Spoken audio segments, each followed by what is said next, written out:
ये स्टूडेंट्स हमारा next topic है एसिम्प्टोट। एसिम्प्टोट की डेफिनेशन से पहले हम छोटी छोटी डेफिनेशंस करेंगे। पहले है फाइनाइट और infinite branches of a curve. If the branches of a curve lies wholly within a finite part of xy plane, then these branches are called finite branches, otherwise called infinite। ठीक है, आपने इसके लिए example लिया, let x square plus y square equal to 4। ये आपने circle की equation लिए, यहाँ से आपने y की वैल्यू फाइंड आउट की है, y is equal to plus minus under 4 minus x square. तो यहाँ से y की दो वैल्यूज आ गई, plus under 4 minus x square और minus under 4 minus x square. जब आपने इस सर्कल की कर्व को ड्रॉ किया तो ये इस तरह की आ गई। ये जो ऊपर वाला पार्ट है ये है आपके पास y is equal to under 4 minus x square है, और ये y is equal to minus under 4 minus x square है। तो आप ये देखेंगे ये दोनों ब्रांचेस आपके पास कैसी हैं, फाइनाइट हैं। इस तरह आपने नेक्स्ट हाइपरबोला का एग्जांपल लिया, हाइपरबोला का एग्जांपल लिया, x square minus y square is equal to 4 लिया। तो यहाँ से आपके y की वैल्यू आ गई plus minus under x square minus में 4। तो ये आपने हाइपरबोला ड्रॉ किया है, तो y is equal to under x square minus 4 और y is equal to minus under x square minus 4। तो आप ये ध्यान से देखेंगे ये कैसी ब्रांचेज हैं, इनफाइनाइट ब्रांचेज हैं दोनों आपके, ठीक है। उसके बाद जो नेक्स्ट आता है वो आता है इम्प्लिसिट्स एंड एक्सप्लिसिट्स एक्सप्रेशंस। अगर हम इसमें क्या करें, अगर कोई भी एक्सप्रेशन इस तरह से है कि आप y को इन टर्म्स ऑफ x लिख सकते हैं, like this one y is equal to f x, तो हम उसको क्या कहते हैं, एक्सप्लिसिट एक्सप्रेशंस कहते हैं। अदरवाइज आप इसको क्या कहते हैं, इम्प्लिसिट्स। जैसे एग्जांपल लिया x y plus y square plus x square is equal to 0। तो यहाँ पर आप y की value in terms of x नहीं लिख सकते, इसीलिए आप इसको क्या कह रहे हैं, इम्प्लिसिट एक्सप्रेशंस कह रहे हैं। हाँ जी, आप देखिए एसिम्प्टोट की डेफिनेशन, इसकी दो डेफिनेशन हैं। तो फर्स्ट डेफिनेशन क्या है, a straight line at a finite distance from the origin is said to be an asymptote to an infinite branch of a curve if the perpendicular distance of a point P on that branch from the straight line tends to 0 as P tending to infinity along that branch। ठीक है, जैसे यहाँ पर देखिए ये x Y plane है, ये आपको क्या दिया, ब्रांच ली हुई है आपने किसी भी कर्व की, ये ब्रांच या आप ये कह सकते हैं y is equal to f x आपने ड्रॉ किया है। यहाँ पर आपने कोई पॉइंट P लिया है और एक ये स्ट्रेट लाइन रखी that is close to the origin. अब इस P पॉइंट की आप इस लाइन से डिस्टेंस निकाल रहे हैं, जैसे जैसे आप इन्फिनिटी की तरफ मूव कर रहे हैं ये परपेंडिकुलर डिस्टेंस क्या बन रही है, 0 बन रही है। So this straight line is called the asymptote. और ये जो एसिम्प्टोट है ये क्या है आपके पास, पैरेलल टू वाई एक्सिस है। सिमिलरली आप इस तरह से यहाँ पर देखिए एक पॉइंट क्यू है, इस कर्व पर अगर आप x की तरफ मूव करते हैं तो ये जो आपके पास straight line which is parallel to x axis है, तो इस पॉइंट क्यू की इस लाइन से डिस्टेंस क्या हो रही है, 0 की तरफ मूव कर रही है, टेंडिंग टू 0। ठीक है, as we move towards the infinity. Same यहाँ पर भी ये क्या हो गया आपके पास, asymptote parallel to x axis। So we have asymptote parallel to y axis और asymptote parallel to x axis।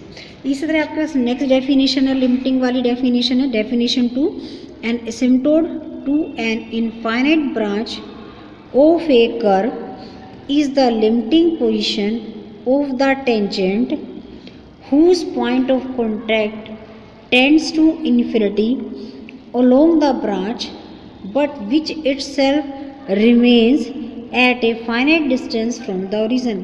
तो आपके पास ये दो एसिम्प्टोट की क्या है, डेफिनेशंस हैं। ठीक है, आपको यहाँ से देखिए इन दोनों डेफिनेशन से आप एक कंक्लूजन निकाल सकते हैं कि एसिम्प्टोट क्या है, आपका एक स्ट्रेट लाइन है और स्ट्रेट लाइन की इक्वेशन होती है y is equal to m x plus में c। ठीक है, आपको क्या करना है, ये स्ट्रेट लाइन की डेफिनेशन लेनी है। एसिम्प्टोट की डेफिनेशन क्या है, asymptote is a straight line है, तो आपको स्ट्रेट लाइन की इक्वेशन निकालनी है। ठीक है, तो आपके पास अब क्या रह गया, आपको m और c की वैल्यू फाइंड आउट करनी है। तो पूरे चैप्टर के अंदर हम क्या करेंगे, m और c की वैल्यूज़ फाइंड आउट करेंगे और उन m और c की वैल्यूज़ को आप यहाँ पर y is equal to m x plus c में पुट करेंगे। ठीक है, अब उसके बाद अभी मैंने यहाँ पर बताया आपको ये एसिम्प्टोट पैरेलल टू एक्सिस है और asymptote parallel to x axis है।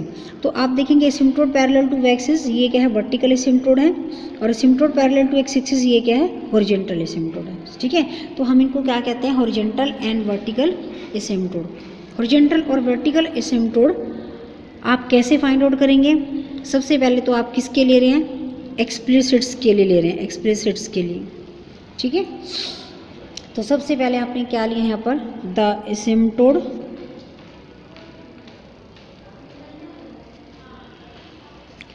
Parallel to x axis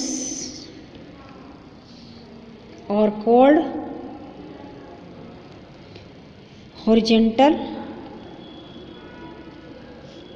asymptote and asymptote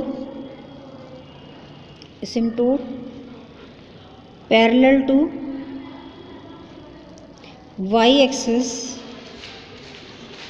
is called vertical asymptote। ठीक है,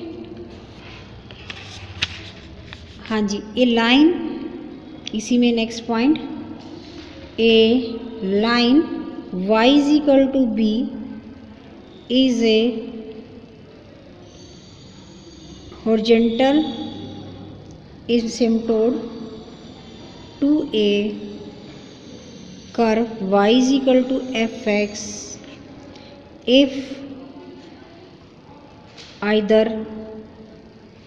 limit x tending to infinity f of x is equal to b और limit x tending to minus infinity f x is equal to b. तो आप यहाँ से देख रहे हैं कि x की वैल्यू आप प्लस इन्फिनिटी या माइनस इन्फिनिटी पुट कर रहे हैं। That means as we move towards the infinity along x axis which gives finite value of y, then this finite value of y, that is the line y is equal to b, is the horizontal asymptote। ठीक है, similarly आप क्या करेंगे, same ए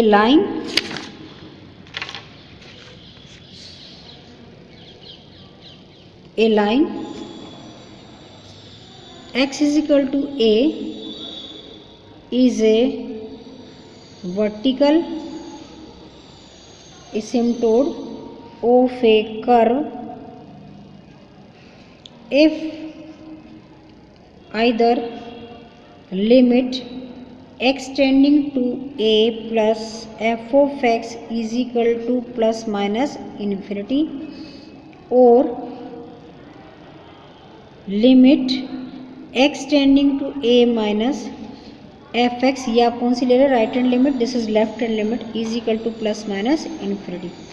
यानी आपने क्या लिया है, x की वो फाइनाइट वैल्यू जिसके लिए लिमिटिंग वैल्यू क्या आ रही है आपके पास, आइदर लेफ्ट हैंड और राइट हैंड लिमिट आपके पास क्या आ रही है, प्लस माइनस इन्फिनिटी आ रही है। तो उस फाइनाइट वैल्यू को हम क्या कहते हैं, वर्टिकल एसिम्प्टोट कहते हैं। ठीक है, एक एग्जांपल लेते हैं, आपको उससे ज़्यादा अच्छा क्लियर होगा। Find the asymptote for the curve y is equal to 2x plus 1 upon में x माइनस 1। तो आपको देखिए पहचान क्या है वर्टिकल और हॉरिजॉन्टल की। अगर आप यहाँ पर एक्सप्लिसिट फंक्शन ले रहे हैं एक्सप्रेशंस, तो उसमें आप ये देखिए एक्सप्लिसिट का मतलब then when you can write y in terms of x। तो आपने यहाँ पर क्या देखा, पहले सबसे पहले कि ये एक्सप्लिसिट्स हैं, एक्सप्लिसिट फंक्शंस हैं, और आपको क्या निकालना है, एसिम्प्टोट फाइंड आउट करना है। तो एसिम्प्टोट फाइंड आउट करने के लिए सबसे पहले तो आपने कोई भी आप हॉरिजॉन्टल या वर्टिकल एसिम्प्टोट निकालेंगे, उसके बाद आप नेक्स्ट टाइप के एसिम्प्टोट फाइंड आउट करते हैं। तो इसमें आपको क्या करना है, x की फाइनाइट वैल्यू के लिए y इनफाइनाइट आ जाए या y की फाइनाइट वैल्यू के लिए x क्या आ जाए, इनफाइनाइट आ जाए।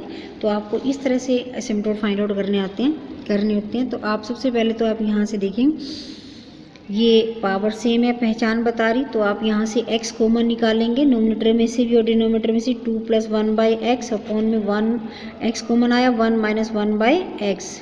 तो आपके पास कैंसिलेशन के बाद बच गया 2 प्लस 1 बाई एक्स अपॉन में 1 माइनस 1 बाई एक्स।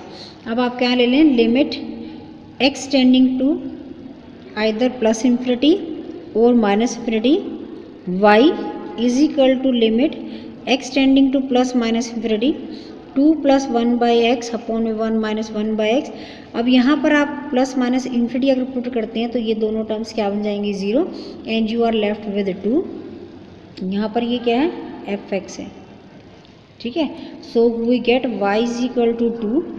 अगर आप इसका ग्राफ ड्रॉ करते हैं this is y is equal to 2, y is equal to 2 ये किस तरह का हो गया आपके पास asymptote parallel to x axis, ठीक है।